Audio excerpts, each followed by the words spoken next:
When people think of Phu Quoc, they immediately think of blue sea, white sand, golden sun, and famous check-in spots. But here there is also a very different beauty, very simple, poetic, and everyday. A Phu Quoc where you can feel every breath of the sea through the rhythm of life in the fishing village.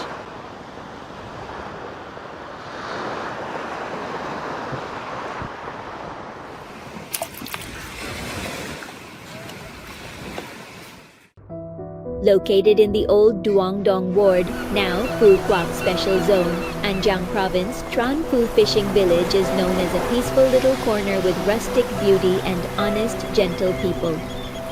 Most of the residents here are from central Vietnam who came to start their careers. They brought their fishing trade along with their diligence and hard work and have been attached to this pearl island for decades. In this fishing village, people's lives are closely tied to the water. When the tide is high, they go, and when it's low, they return. The rhythm of life just flows steadily like the breath of the sea. Around 2 or 3 in the morning, the men are already busy preparing their basket boats to head out to sea. Now, basket boats have engines, making them faster and less strenuous than rowing by hand, but the trade remains the same, still tracking fish among the vast waves.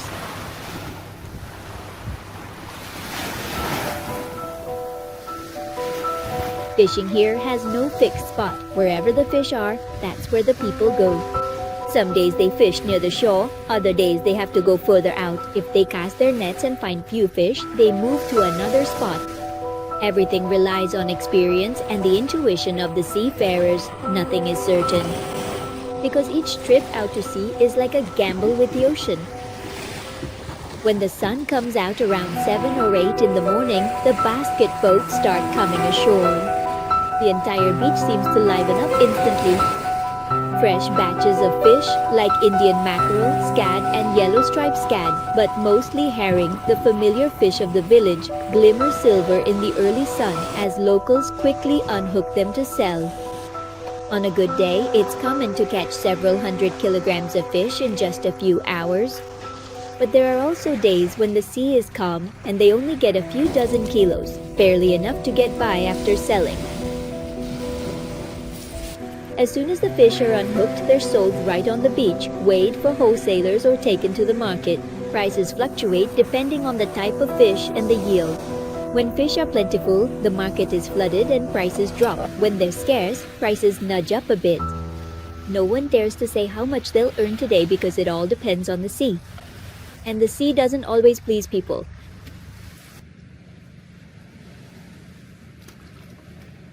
Hai giờ phía anh đi là cỡ 8 giờ chừng anh vô tới nè.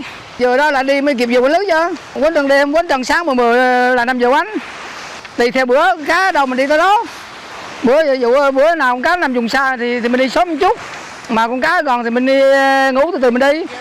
Xuống xa xuống bãi nó đổ chứ. Nó cá nào nó gặp vô má nó là đón nó lùi đầu lại đó á. Cá trích thì nó nhiều.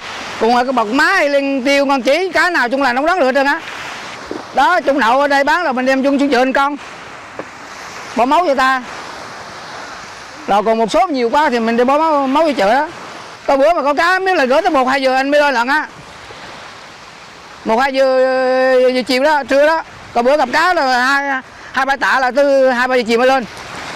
Còn bữa nào ít là trong nhà có 10 giờ 1 giờ lên rồi. Bữa nào mà lâu mà nó gặp nhiều là 4-5 tạ, 400-500 kg.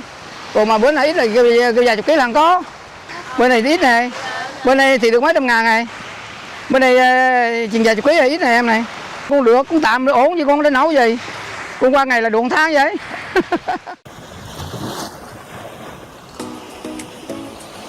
Here the men go out to sea while the women stay home to manage the household. The women don't go out to sea, but they are the ones who manage all the family's affairs. Even before the basket boats reach the shore, they're already on the beach, some preparing baskets, some weighing the catch, others mending tow nets from the previous trip. As soon as the fish are brought in, they quickly untangle them, sort them, and then take them to be sold. One task follows another, and they never have a moment's rest. The work is messy and tiring, but whenever there's a good catch, everyone is happy and the fatigue seems to fade away. Perhaps that's why many families here have stuck with this profession for several decades. In Tran fishing village, perhaps what people remember most isn't the amount of fish but the sense of community. Whenever a basket boat arrives, neighbors automatically run out to help, some carrying, some untangling, all while chatting away. The atmosphere is lively across the entire beach. Once finished, everyone goes back to their own work. No one asks for help and no one keeps score. Today you help them, tomorrow they help you back.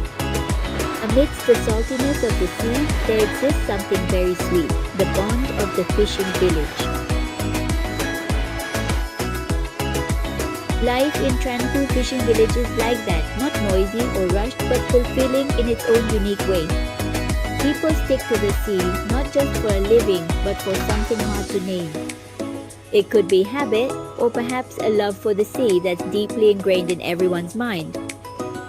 In the midst of a rapidly developing Phuoc, the fishing village retains its rustic, sincere charm, and those simple things have helped create a very real, very human side of the Pearl Island to date.